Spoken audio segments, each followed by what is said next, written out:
ಪಾಲಿಕೆ ಅಧಿಕಾರಿಗಳು ಹೇಳ್ತಾ ಇರುವಂತದ್ದು 2016ನೇ ಇಸ್ವಿಯಲ್ಲಿ ಬೆಂಗಳೂರು ನಗರ ಜಿಲ್ಲಾಡಳಿತ ಇದನ್ನ ಅಂದ್ರೆ ಪಾಲಿಕೆಗೆ ಕಸ ನಿರ್ವಹಣೆಗೋಸ್ಕರವಾಗಿ ಇದನ್ನ ಹಸ್ತಾಂತರ ಮಾಡಿತ್ತು ಅನ್ನೋದು. ಎಲ್ಲ ಇತ್ತು ಕಸ, ಇಲ್ಲಿ ಕಸ ಹಾಕಕ್ಕೆ ಸಾಧ್ಯವಾ? ಕಸ ಮಾಡಕ್ಕೆ ಸಾಧ್ಯ? ಇಲ್ಲಿ ನಿಮಗೆ ಕಸ ಹಾಕ್ತಕ್ಕಂಥದ್ದಕ್ಕೆ ಬೆಂಗಳೂರಿಂದ 50 ಕಿಲೋಮೀಟ್ರ್ ದೂರದಲ್ಲಿದ್ದರೂ ಆಗಲ್ಲ. ಆಯ್ತು ರೀ, ಸ್ಲಮ್ ಬೋರ್ಡ್ ನೀವು ಯಾಕೆ ಮಾಡಿದಿರಿ? ಸರ್ಕಾರಿ ಜಾಗ ಇರಲಿ, ಖಾಸಗಿ ಜಾಗ ಇರಲಿ, ಬಡವರು ಮನೆ ಕಟ್ಟಿದ್ರೆ ಆ ಜಾಗ ಅವರಿಗೆ ಕೊಡಬೇಕು. ಇದು ಸ್ಲಮ್ ಬೋರ್ಡಿನ ಕಾನೂನು. ಮತ್ತು ನೀವು ಸ್ಲಮ್ ಬೋರ್ಡ್ ಯಾಕೆ ಮಾಡಿದಿರಿ? ನೀವು ಸ್ಲಮ್ ಬೋರ್ಡ್ ತೆಗೆದು ಬಿಡ್ಬೇಕಾಗಿತ್ತು, ಬೇಕಾಗಿರಲಿಲ್ಲ ನೀವು. ಅದೇ ನೀವು ಮನುಷ್ಯರು ಅಲ್ವಾ? ಯಾರಾದ್ರೂ ಇಲ್ಲೇ ಶ್ರೀಮಂತರುಗಳು ಮನೆ ಕಟ್ಕೊಂಡಿದಾರ? ಭಿಕ್ಷೆ ಬೇಡವರಲ್ರಿ. ಈ ಭಿಕ್ಷೆ ಬೇಡವ್ರ ಹತ್ರ ನೀವು ಬೇಡಕ್ಕೆ ಬಂದ್ರಲ್ಲ, ನೀವು ಅಯೋಗ್ಯರು. ಸರ್ಕಾರದಲ್ಲಿ ಇರ್ತಕ್ಕಂಥ ಸರ್ಕಾರದ ಸಚಿವರುಗಳು ಹೇಳ್ತಾ ಇರುವಂತದ್ದು ಅಂದ್ರೆ ಇದು ಸರ್ಕಾರದ ನಿಗದಿ ಆಗಿರುವಂತಹ ಜಾಗ, ಇಲ್ಲಿ ಒತ್ತುವರಿಯನ್ನು ಮಾಡ್ಕೊಂಡಿದ್ರು. ಕಾನೂನು ಪ್ರಕಾರವಾಗಿ ನಾವು ಒತ್ತುವರಿ ತೆರವು ಕಾರ್ಯಾಚರಣೆಯನ್ನು ಮಾಡ್ತಾ ಯಾವತ್ತು ಯಾರು ಒತ್ತುವರಿ 30 ವರ್ಷದಿಂದ ವಾಸವಾಗಿದ್ದಾರೆ. ಇವರಿಗೆ ಎಲೆಕ್ಟ್ರಿಸಿಟಿ ಕೊಟ್ಟಿಲ್ಲ, ಆಧಾರ್ ಕಾರ್ಡ್ ಕೊಟ್ಟಿಲ್ಲ, ಇವತ್ತು ಇವ್ರ ಮಕ್ಕಳಿಗೆ ಸ್ಕೂಲಲ್ಲಿ ಸೇರಿಸಿಲ್ಲ, ಎಲೆಕ್ಷನ್ ಕಾರ್ಡ್ ಇಲ್ಲ, ನೀರು ಕನೆಕ್ಷನ್ ನಲ್ಲಿ ಕೊಟ್ಟಿಲ್ಲ. ಓಟ್ ಬೇಕಾದ್ರೆ ನನ್ನ ಮಕ್ಕಳ ನಿಮಗೆ ಆವಾಗ ಇದು ಒತ್ತುವರಿ ಜಾಗ ಇಲ್ಲ.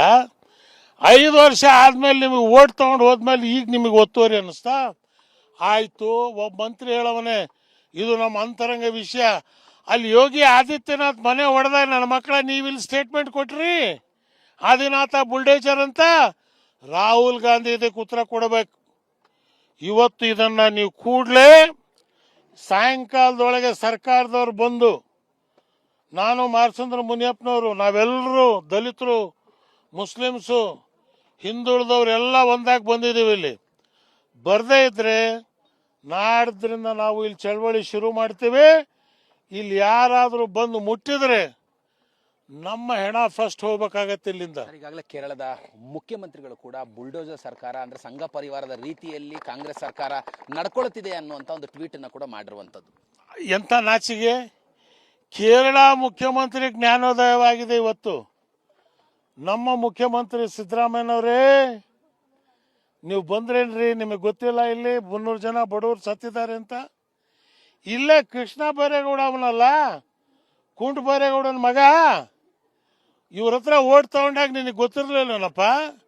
ಇವರೆಲ್ಲ ನಿನಗೆ ಓಟ್ ಹಾಕಿ ಗೆಲ್ಸಿಲ್ವೇನ್ರಯ್ಯ? ದಲಿತರು ಓಟ್ ಬೇಕು, ಸಾಬರು ಓಟ್ ಬೇಕಾಗ ನೀವು ಕೈಕಾಲು ಕಟ್ತೀರಿ. ಬೆಳಗಿನ ಜಾವ 4 ಗಂಟೆಗೆ ಮಲಗಿರ್ಬೇಕಾರೆ ಮಾನವೀಯತೆ ಇಲ್ದೇ ಇರ್ತಕ್ಕಂಥ ರಾಕ್ಷಸರು ಇವರು. ಆದ್ರಿಂದ ಇವತ್ತು ನಾವೆಲ್ಲ ಬಂದು ಹೇಳ ಹೋಗ್ತಾ ಇದ್ದೀವಿ, ನೀವೇನಾದರೂ ಮತ್ತೆ ಪುನಃ ಇಲ್ಲಿ ಹೊಡೆಯಕ್ಕೆ ಬಂದ್ರಿ ಅಂತ ಹೇಳಿದ್ರೆ ಇಡೀ ರಾಜ್ಯ ತುಂಬಾ ಬೆಂಕಿ ಹತ್ತೋಕತ್ತೆ. ಸರ್, ಈಗ ನಿನ್ನೆ ಅಷ್ಟೇ ಕೇರಳದ ಸಂಸದರ ನಿಯೋಗ ಭೇಟಿ ಕೊಟ್ಟಿತ್ತು. ಇವತ್ತು ಶಾಸಕರು ಮತ್ತೆ ಮಾಜಿ ಸಚಿವರು ಕೂಡ ಈಗಾಗಲೇ ಭೇಟಿಯನ್ನು ಕೊಟ್ಟಿರುವಂತದ್ದು. ನಮಗೆ ದೊಡ್ಡ ನಾಚಿಕೆಗೇಡು. ನಮ್ಮಲ್ಲಿ ಸರ್ಕಾರ ಮಂತ್ರಿ MP ಇದ್ರು ಬರ್ತಾ ಇಲ್ಲ. BJP ಅವರು ಅಡ್ಜಸ್ಟ್ ಆಗ್ಬಿಟ್ಟವ್ರೆ. ಅವ್ರು A ಟೀಮು, ಇವ್ರು B ಟೀಮು. ಮುಂಡೆವಾ ಒಬ್ಬನು ಬಾಯಿ ಬಿಡಕ್ ತಯಾರಾಗಿಲ್ಲ.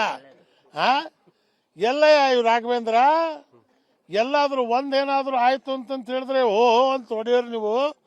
300 ಮನೆ ಹೊಡೆದಾಗ ನೀವು ಸರ್ಕಾರ ಜೊತೆಗೆ ಸೇರಿಸ್ಕೊಂಡ್ರ? ನಿಮ್ಗೇನಾದ್ರೂ ಕಮಿಷನ್ ಕೊಟ್ಟವನ ಸಿದ್ದರಾಮಯ್ಯ?